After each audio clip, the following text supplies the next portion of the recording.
Hi everyone, how are you all? You're watching Let's Ship Accountancy. Myself, Aminat Chaman.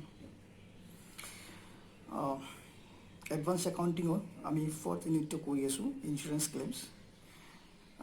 Already I have done first part. This is the second part of insurance claims.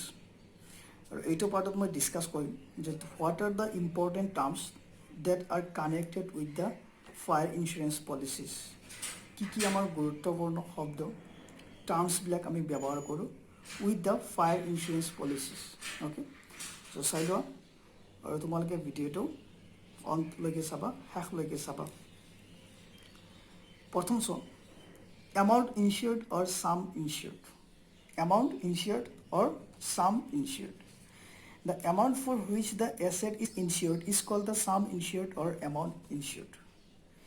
যিখিনি এমাউণ্টৰ কাৰণে এটা সম্পত্তি যিকোনো সম্পত্তি আমি কি কৰোঁ ইনচিয়ৰ্ড কৰোঁ উইথ দ্য ইনচুৰাৰ আৰু সেই এমাউণ্টটো কি বুলি কোৱা হয় এমাউণ্ট ইনচিয়ৰ্ড অৰ সাম ইনচিয়ৰ্ড সাপোজ ধৰি লোৱা এটা কোম্পানী আছে আৰু সেই কোম্পানীটো কি কৰিছে সিহঁতৰ বিল্ডিঙৰ ওপৰত 10 লাখ টকা ইনসুৰেন্স পলিচি এটা পাৰচেজ কৰিছে সো সেই বিল্ডিংটো কি হয় এছেটছ সো এই এছেটৰ ওপৰত কিমানখিনি সম্পত্তি কিমানখিনি সাম ইনচিয়ৰ্ড কৰিছে 10 লাখ আৰু সেই 10 লাখ এমাউণ্টটো আমাৰ কি হ'ব amount ইনচিয়ৰ্ড or sum insured.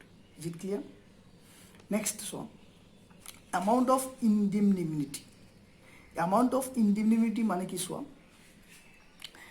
this is the amount which the insurance company is liable to pay to the insured on account of loss of the insured property.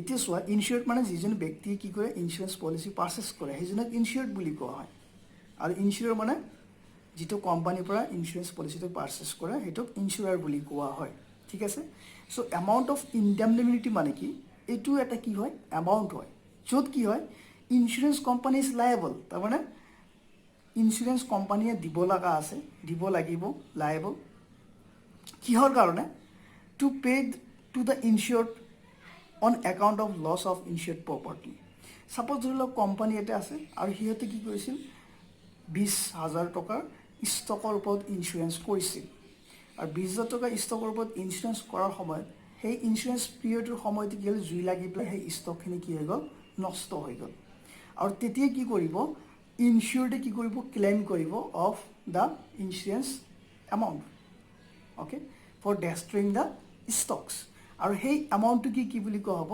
Amount indemnity আৰু এইটো পেমেণ্টটো কোনে কৰিব by the insurance company.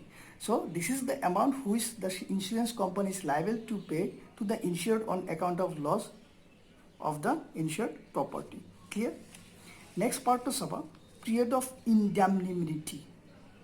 Period of indemnity মানে কি প্ৰথম তো আমি indemnity meaning to বুজি পালো what is the amount of indemnity আৰু ইয়াতে period of indemnity মানে কি তাৰ মানে সময় নিৰ্দিষ্ট সময় কিমান সময়ৰ ভিতৰত আমি কি কৰিব লাগিব ইনডেমনিফাই ইনসুৰেন্স কোম্পানীয়ে ইনডেমনিফাই কৰিব লাগিব to the losses suffered by the insured so এটো সময় লিখিছো the period during which the normal activities of business likely to be remain dislocated in the consequence of the insured peril such as fire is called the period of indemnity.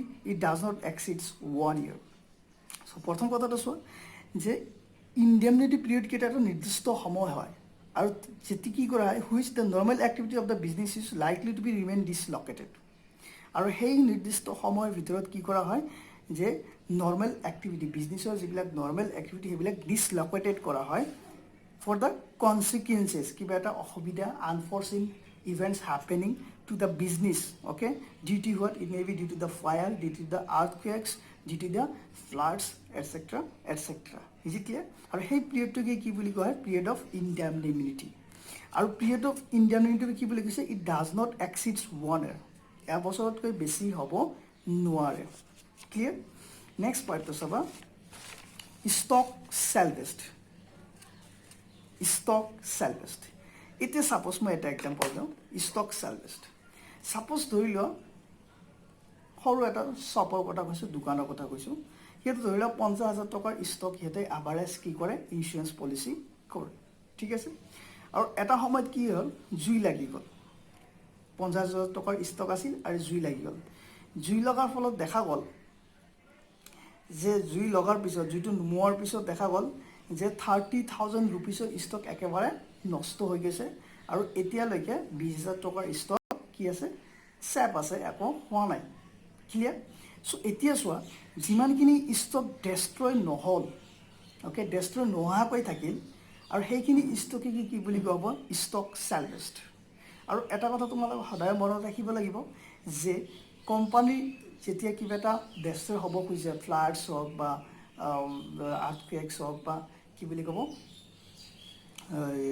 জুয়ে লাগক কোম্পানীৰ যিজন মালিক তাৰমানে insured কি ক'ব always he or she should try to the best level to make minimum damages to the insured assets যিটো এছেটৰ ওপৰত ইঞ্চুৰেঞ্চ কৰিছে সেই এছেটটোৰ মিনিমাম ডেমেজ যাতে হয় তেনেকুৱা চেষ্টা কৰিব লাগিব জুই লাগিলে জুই নুমাব চেষ্টা কৰিব লাগিব আৰু তাৰ ফলত যিমানখিনি আমাৰ বস্তু নষ্ট নোহোৱাকৈ থাকে সেইটোক ষ্টক চেলভেজ বুলি কোৱা হয় যেনেকুৱা ধৰি লওক the value of stock saved from being damaged from insured peril বেবি জুইৰ পৰা বা বানপানীৰ পৰা বা ভূমিকম্পৰ পৰা বচাই ৰাখে ইজ কল্ড ষ্টক salvaged.